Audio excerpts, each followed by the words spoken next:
morning. I want to ask, first thing, do we have any veterans with us this morning? If you could stand up, I'd love to see where you're at, veterans. Got some. All right, let's give them a hand. Thank you, guys. Good stuff. Good stuff. Appreciate all that you've done for our country. Good stuff. Let me ask another kind of a crazy question. Do we have any Effingham Hearts at this service that played football, or parents of kids that played football? Hey, let's give them a hand. Good stuff. Great. Enjoyed the game yesterday. Great game, and they truly played their heart out. It was super. It was a super game. Well, this morning we're going to open with a fairly familiar passage in Ecclesiastes, and this is kind of the verse that we're building this series off of. It says this, Ecclesiastes 3, there's a time for everything and a season for every activity under the sun. A time to be born and a time to die. A time to plant, a time to be uprooted. A time to kill, a time to heal. A time to tear down, a time to build. A time to weep and a time to laugh. A time to mourn and a time to dance. A time to scatter stones. I thought this was interesting. And a time to gather them. Sometimes you got to throw some rocks, and other days, get all those rocks together. A time to embrace and a time to refrain from embracing. A time to search and a time to give up. A time to keep, a time to throw away, a time to tear, a time to mend, a time to keep silent, and a time to speak. Seasons under the sun. I know right now we have just experienced a change of season here in Illinois. You know, I grew up in Florida where we basically had two seasons. You know, we had mild temperatures, that was winter, and then we had extra crispy, hot times, which was summer. We had some people said 3 because you had these little monsoons that would show up from time to time. Of course, Illinois has a definite 4 seasons. A lot of people say, I think Illinois has 11 seasons. You know, you get fall, you get false fall, you get winter, you get spring of deception, you get second spring, you get mud season. You know, and a lot of people put out about 11 seasons. And the thing about it is, I remember when I was first here, I was just shocked. I wasn't prepared for those seasonal changes. I didn't have a coat or hat, gloves, or any, you know, all that type of stuff that you really needed. And so I kind of prepared for that, and it was a change to do that. But what's kind of tricky is when seasons last a little longer than they should. There's a volcano by the name of Mount Tabora in Thailand, and in 1850, it was in April 1850, it erupted, and in 1816 was called the year without a summer. It stayed cool all year long. A lot of things happened. Like in America, I think it was June, they had major snowstorms go across the northeast of the United States in June of 1816. Pennsylvania got hit with freezing temperatures, killed all the crops in July. And the way they survived, they ate up, this is what they said, they ate up all the raccoons and pigeons. I don't know how well you do with pigeons, but they almost took them extinct in Pennsylvania during that time. But in Europe, it hit really hard. I mean, there was famine in Europe, the potato famine. Have people heard that? That was a result of that. There were, I think, the biggest typhus epidemic in history took place. It was a bad time because the season it seemed like it wouldn't end. And sometimes in our life, we go through seasons. Sometimes they're short. I know last week we talked a little bit about, the kind of just, when there's failure.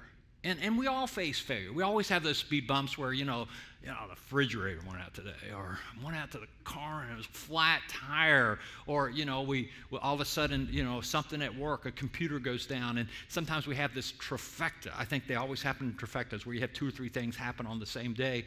But we last week talked more about failure as a death of a loved one, or all of a sudden a mate walks from his family or her family and leaves 2 or 3 kids behind, and and it's tough. Or you lose not only a job, but all of a sudden you have no place to go. You don't even have a career. It's just dead, and it's not something that you get over quickly. Last week, Tyler and Lindsay were on stage, and powerful. If you didn't catch this, talking about failure, talking about the changes, they shared deep from their heart.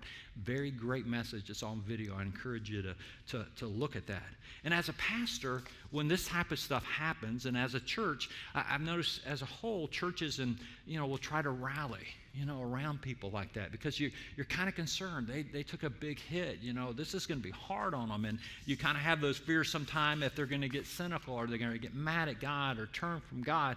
And you see people rally in to situations where there's failure, there's hurt, there's death, there's loss.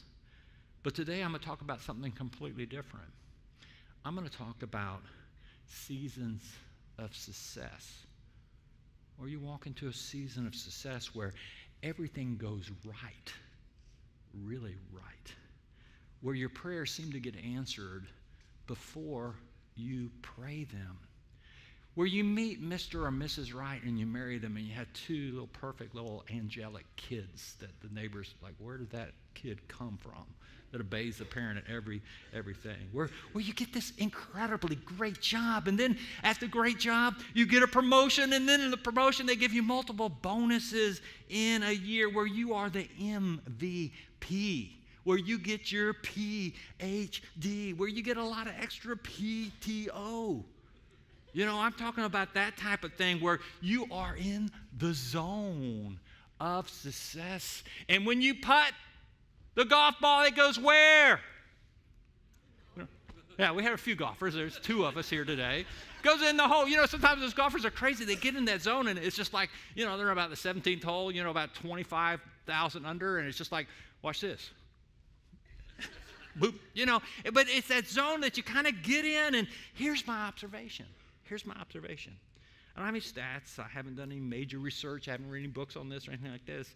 But I notice success when it comes, especially when it comes earlier, it comes very quickly or suddenly, that I feel like it has a greater effect on a person, on a family, on a future than often failure does. It's like from my standpoint of view, I've seen more people fall away from their walk with God because of success than with failure. And I think this is something I really want this next generation to understand, because I have watched literally thousands of young people go through this place.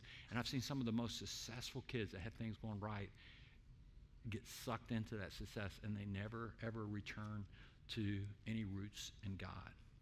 So sometimes when a person gets a big promotion, or they receive this large inheritance, or they become a star athlete, or they discover, man, I got a huge talent.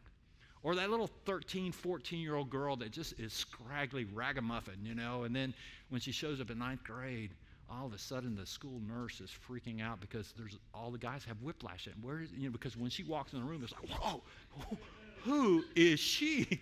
I used to treat her bad now. Whoa, it's just like freak out. When that type of stuff happens, or when someone starts, all of a sudden they get this ample supply of cool, how they stand, how they walk. Those are things, as a pastor, I've seen a lot of young people, I've seen a lot of adults get taken out with. There are studies, about lotto winners, for those that are still depressed over not winning the 1.6 billion mega ball. A lot of people, I could have really used that. Well, maybe not. I think 2/3 of lotto winners go bankrupt in like 3 years or something. It's just some crazy amount. I watched a couple videos, 3 separate videos, where they would have top 10 disaster stories, and they were disastrous. Anywhere from 1 million to 235, these stories tracked. There was one guy that his family poisoned him before he ever got his money. There was a couple people that killed family members. There were people that, man, their marriage fell apart, and these people, what they would say when they're interviewed at the end, you would think they might say, oh, I wish I could do it over because I'd do it different. And someone said, no, that's not the problem. I would have never accepted that money because it ruined my life. It ruined my life. When stuff comes, Proverbs talks about this. When wealth comes suddenly, it will disappear real suddenly. NFL players, 78% are bankrupt after they retire within 5 years. 78%. That's after they've done all this work trying to help these players out. They still go bankrupt. And we can see this with Hollywood stars, and we can see the shocker of child stars and all this.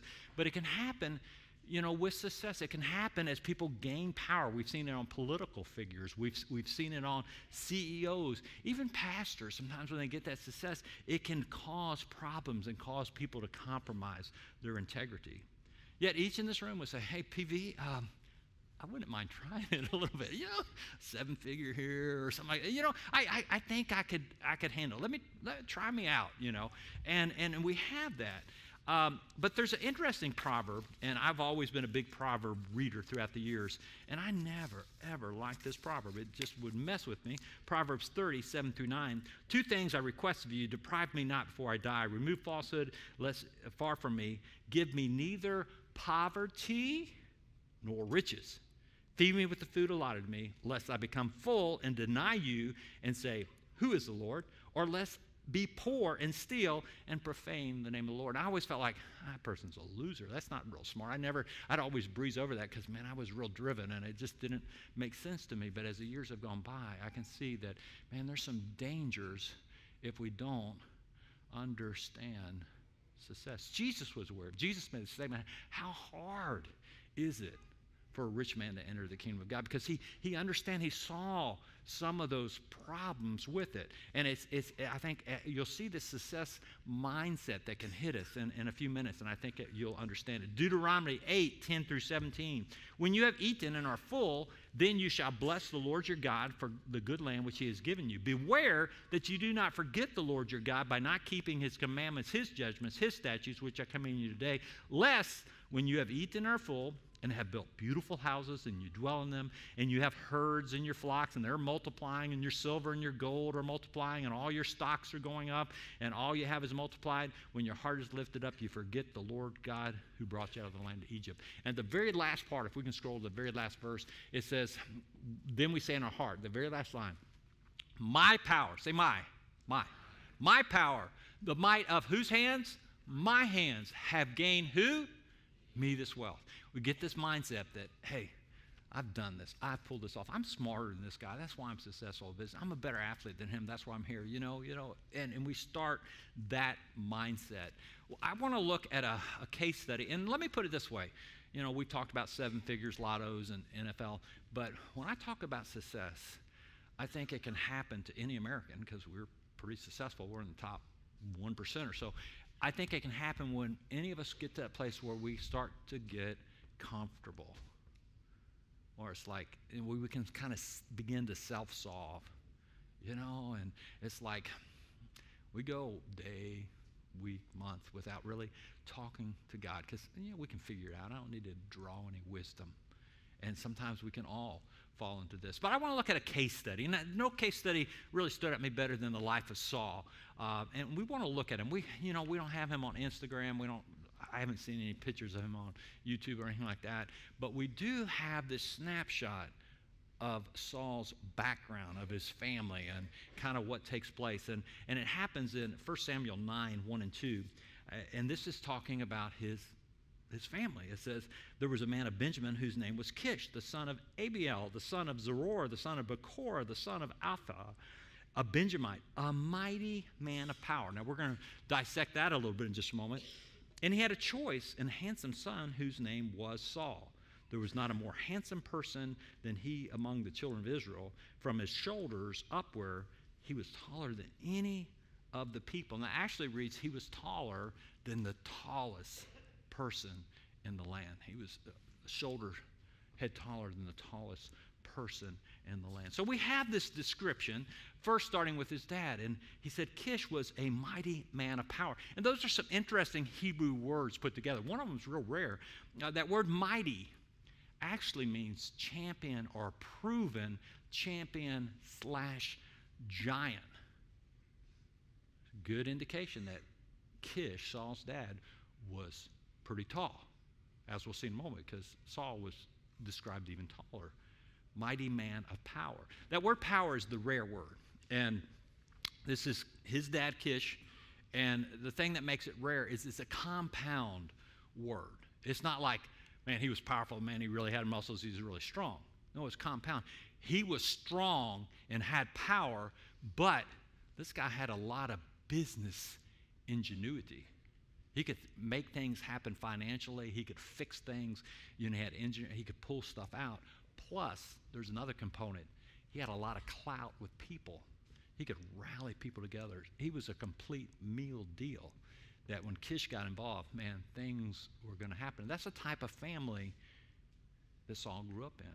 Now, it doesn't mention anything about Kish being handsome, but Kish must have married some hottie or something, because we find out in a little bit that Solomon was handsome. I'm going to need some water. I can tell I'm going dry. If someone could get me some water. So anyway, these are the things we read about Saul, that he was choice. Now, when I think about choice, what does that mean? That probably means that when they play kickball, when they played chase a billy goat, when they played ultimate frisbee, they would all want Saul on their team because he was a choice person. But then it goes on to say that he was handsome. And then it comes back and qualifies it yet again. He was more handsome than anyone else around. He had this the girls would whiplash their neck when Saul went by. A lot of people think Elvis was the first person that girls fainted and swooned over. No. Saul was. He started it all. They'd see Saul and just faint. He was so good looking. But then it gets into his stature. And they says he was taller than the tallest man in Israel. I know some people, I know my wife, she always gets agitated with tall people, and they always sit in front of her at the movie theater. The Bible does talk about short people. It talks about Nehemiah. But hey, he wasn't the shortest. Did you know he's not the shortest? There was another guy shorter. Does anyone know who that was? Who? Zacchaeus? No, it was really Bildad the Shuhite. I mean, he's really low. But there is some debate in the New Testament. There is a Roman soldier. They said that he actually slept on his watch. I mean, that's on a watch. That's pretty short. I think he might have taken. No, anyway. So tall. Let's work with tall. So he was a head and shoulder taller. And, average height back then was 5'7" or whatever. But I guarantee you, Kish was probably one of them, his dad. There were people 6 feet. And a lot of commentaries believe that Saul was probably 7 feet tall. And that's the debate that comes up when Goliath shows up, that Saul too was a giant of a man, and yet he got intimidated by someone yet taller. And so this is what's going on. This is what Saul's upbringing is like. He's in this cool family, but there's a humility in him. He was anointed to be king, and then when they went to crown him to be king, they could not find Saul. And the reason they couldn't find him, he hid himself. He says, man, I can't be king. I'm not smart enough. I don't know what I'm doing. People aren't going to listen to me. I'm a nobody. And so he hid. And this is the description, 1 Samuel 15:17. I got to take one more sip. And this is from the prophet. And he made this statement about him. So Samuel, when you were little in your own eyes, you didn't think you were important, you think you could do it, you didn't think you had the ability, you were head of the tribe of Israel, and did not God anoint you over to be king?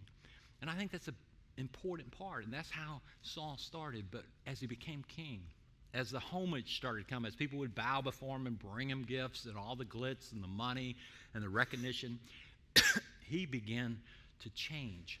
And I want to talk about the dangers of success. When you start seeing some of this show up, this is when you know success is messing with you. Number one, instead of being little in your own eyes, you become big in your own eyes. What does that mean?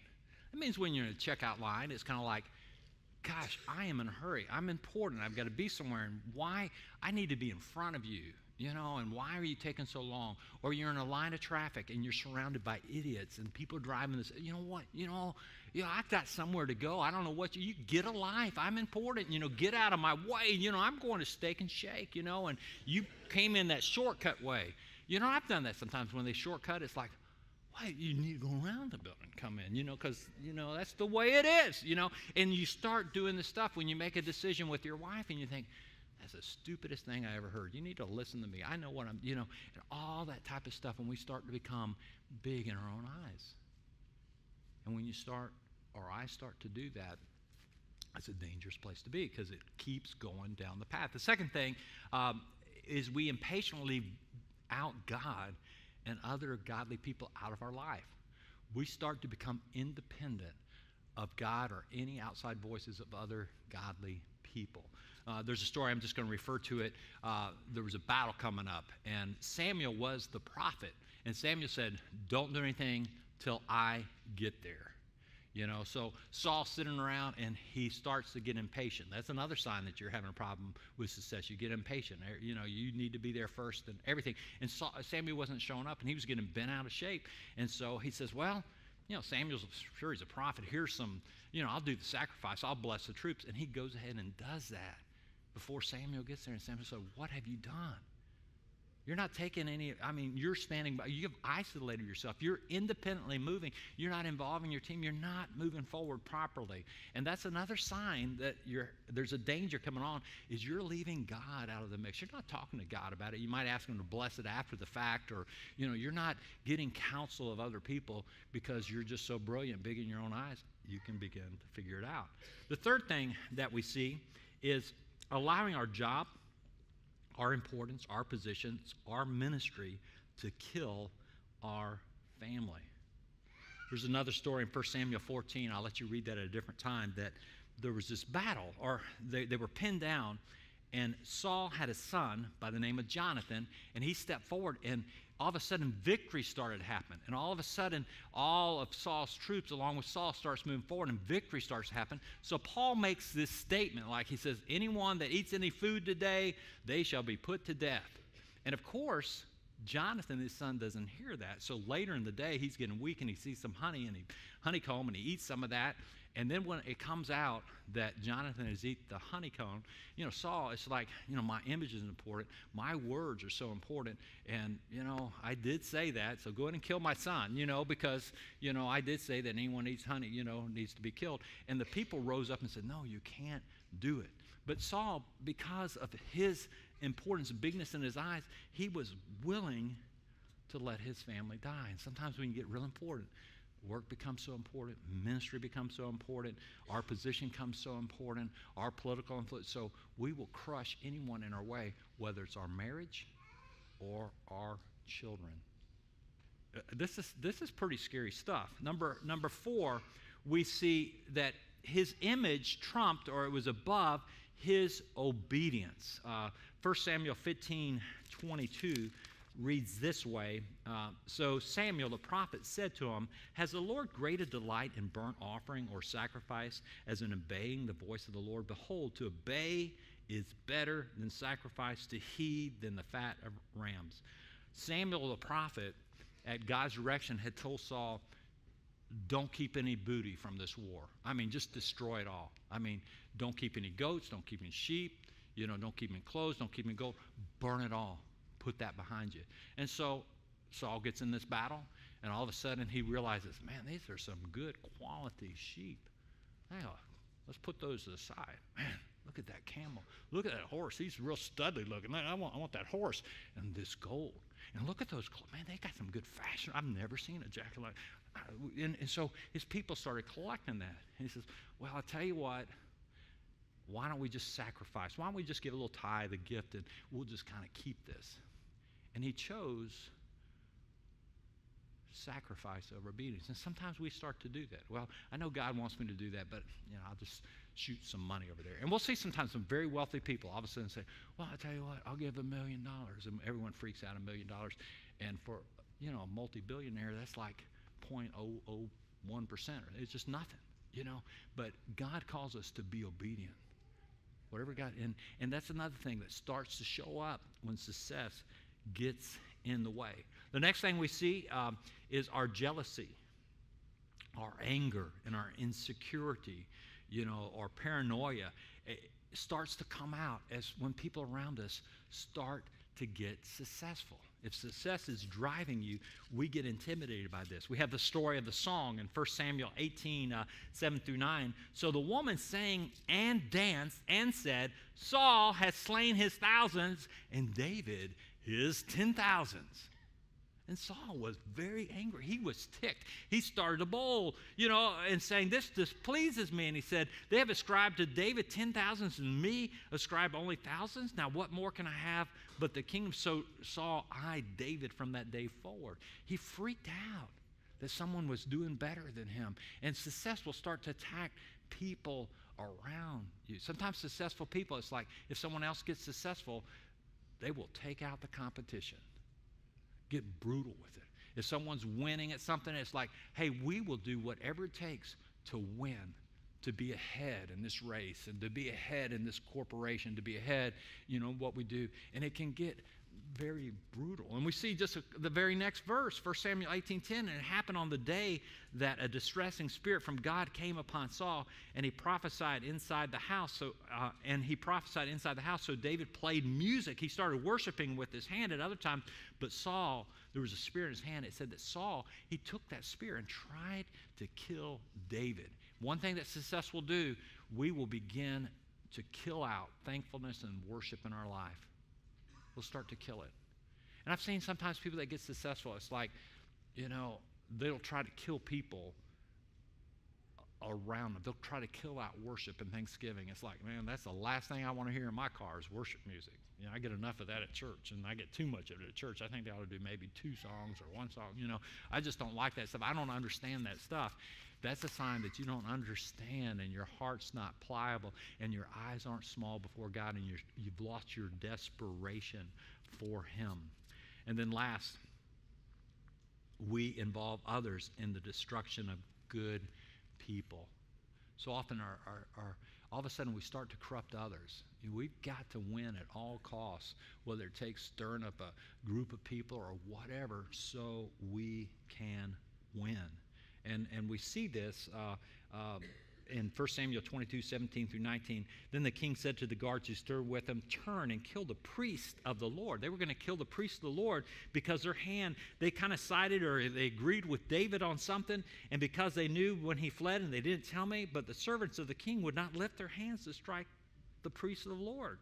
And then the king said to this guy Doeg, who turned and killed the priest, he told him to turn to kill the priest, and this guy began to kill the priest. 85 ministers of the Lord he killed. And then he killed the towns they were from, and the children and the women. He just got brutal. And so often in our quest to be successful, it's like what was I'm trying to think of the nursery story, or the story of the Snow White.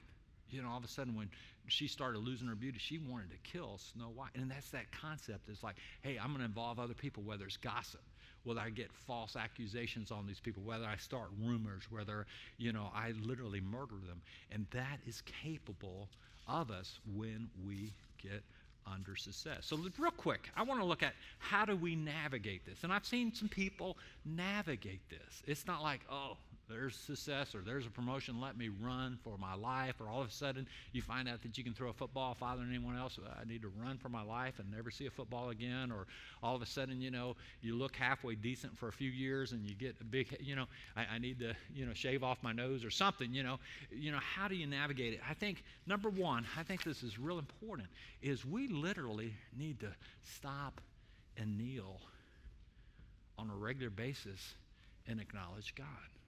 Okay? We need to do that. I'm not saying that, in Walmart, you get down, or at the work, you get down in the middle of the highway, but you need to get down in that position. The kneeling position was real interesting because when you kneeled, it was great vulnerability. Unless you were like Chuck Norris and could jump up, but you're down like this, your leader could take your head off. And it's like saying, God, I could live 3 more seconds. I need to acknowledge you're in charge of my life. I lay it down. You see this with dogs. Have you ever, dogs, sometimes a bigger dog will come and the other dog will roll over and expose its most vulnerable parts. I know I know this because when I walk Nolan, all the dogs in the neighborhood just start jumping over and rolling over down the road, and he just struts along like that. All the dogs, no. But this is what Tim Tebow did. He got so much criticism, and it wasn't like he was trying to be, let me show off or anything like that. But when he scored a touchdown, he was doing that to remind them that. And he's kind of kept his head kind of halfway screwed on straight, and he knew that he needed to give honor to God, and that's why he would kneel down. And it was a very important part of his life. And I think that's important. The second thing is we need to regularly acknowledge God. And if success comes or blessing comes or increase comes, one of the first things we need to ask is, why?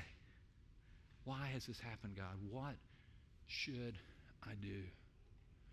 There was the farmer that Jesus talked about that all of a sudden his crops went crazy, and he had so many crops he didn't know what to do. And he says, I'll tell you what, let's tear down all the barns and build all new barns. And the Lord said, you fool, which is one of the toughest terms that can be said. God warns about saying that, but God himself said, you fool, this night your life will be required of you. God had other plans for that provision. There were people and maybe nations God wanted to bless, and that guy brought it in, success, to himself, and he didn't ask God why or what. And when there's success, you need to say, God, what? You need to bring it back to the table on a regular basis. I had a guy I knew when I was like 20 in Atlanta. His name was John, and John was an old man. He was 35, and I was like, man, that guy's old, you know. And I remember he had just come to the Lord, and John was retired. And that stood out to me, like, what do you mean you're retired? He says, well, I made a lot of money, and now I'm just taking it easy, and my money's making more money, it's just, and I'm just retired. And I remember he came to the Lord, but John, he asked God, why? What are you doing? And God responded back. He says, what are you doing? He says, I've put gifts in you, and you're doing nothing with them. And so God moved on John, gave him an idea, and he went back into the workplace, created like 300 jobs, and he started working with young college students. And he had this cool business for him that he did that was making a lot of money. But then he made the choice too, I'm making a lot of money from my retirement money. He gave it all away to missions, every penny. Freaked the IRS out. They said, what are you doing? I mean, you made this much money. What did you do with it? I gave it all away. And they could not understand that at all. But he blessed my life. I remember we were in Jacksonville, Florida, and we felt like, man, we need to go to rural Georgia. Something pulled us out of the city, and we went to the city for 4 or 5 years, and he helped me start my business, and he helped me out with that. And I'm here today because it was during those 5 years I saw the heart for rural America. I began to see these multi-areas that were completely dead, these big expanses, and how do you reach those big expanses? And that question began, and some of the stuff started stirring my heart, and it's all because this one guy that was successful asked the question, what should I do? Why should I do? And I say this because 2 reasons is we're at an interesting place in this church. I feel like there's a momentum that God is moving. We're seeing, like 9 people baptized today, 29 people a few weeks back. We're seeing a lot of people being drawn in. We're seeing some powerful things happen in Newton. We're seeing some incredible stuff start to stir in Shelbyville. And, I'm hearing from my downstairs, the Rock people saying, we really need space. We're running out of space. I'm hearing from the nursery where we built a room just about a year and a half ago. We don't have any room.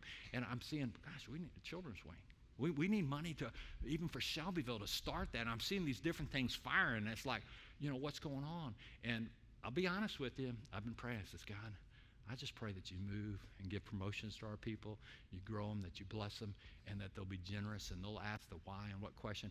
And I feel like even as a church, we are a blessed church. I mean, we are really a blessed church. And I think God's going to ask, what are you going to do about it? Are you going to reach out? Are you going to move forward?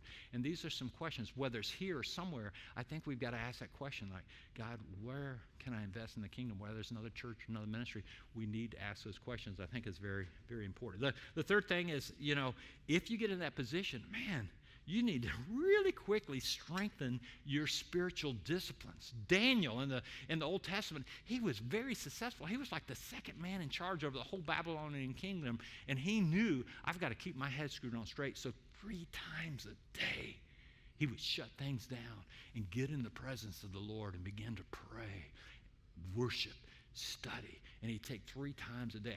I've known of a couple businessmen that, Proverbs talks about wealth that comes by the hand and comes slowly, that it's more secure. And I've known three or four businessmen that have really grown, and God's really blessed them.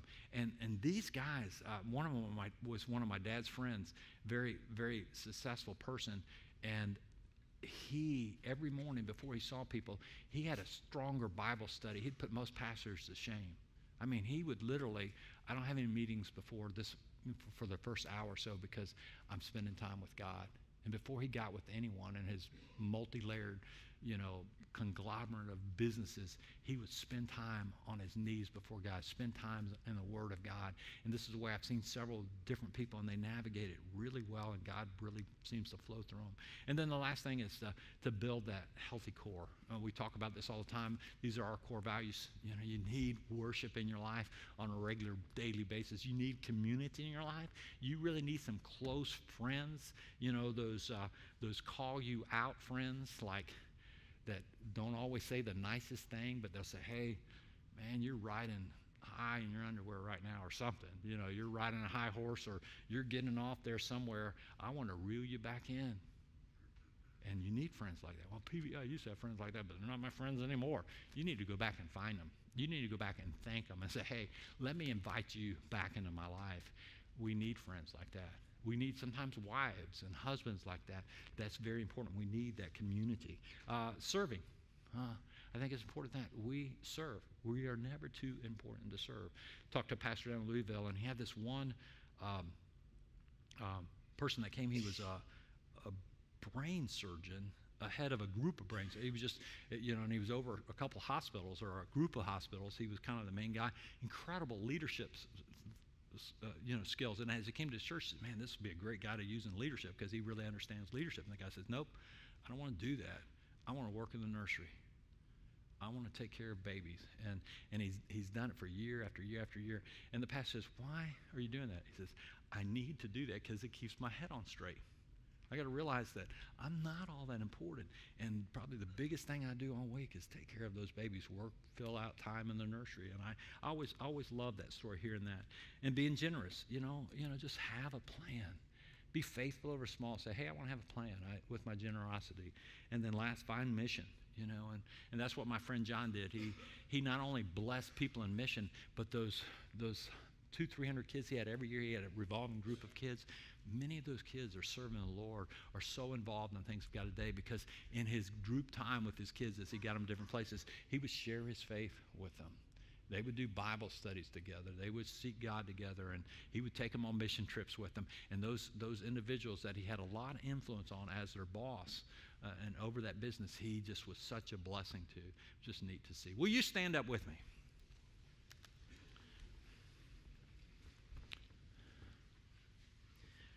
I want to pray over us as a whole. Whether you realize it or not, you are blessed people. We are blessed people. And there's a soberness to that. And we've got to keep our head on straight with that. And we've got to follow God with that. And like I said, this is a key time, where we realize God's in charge. He's in charge. And I believe God wants to do some stuff, move in our lives. But we've got to stay small in our own eyes, both as a church, both as individuals, as families. It's so important. So let's just pray. Heavenly Father, I thank you for your goodness about this day, this opportunity together. And I just thank you for the riches of fellowship. And I thank you that we can gather and very deliberately thank you and to worship you and lift your name up and bend our knees to you, lift our hands in surrender to you.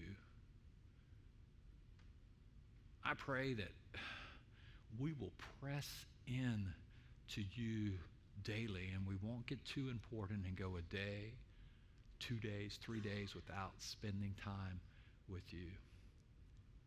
In the name of the Lord Jesus Christ. And they all said, amen. Two things. Number one, if we have any leaders in here, I'm going to close the service out, but if you need prayer, I'm going to come down here, and if there's any other leaders in here, if you could come forward just a few moments if there are any prayer needs. Second thing, this series continues next week. Tyler and Lindsay are going to be back up here. They did such a crazy good job. They're going to be back up here next week, and guess what they're going to talk about? You don't know because I haven't told you yet. Routine. How many people ever had routine where maybe Monday looks like Tuesday, Tuesday looks like Wednesday, 2018 looks like 2019, and you get in this routine. Some of you parents know what I'm talking about. Change one diaper, change another diaper, change another diaper. Routine, okay? Next week, bring a friend. Somehow, some way, bring a friend. Okay, God bless.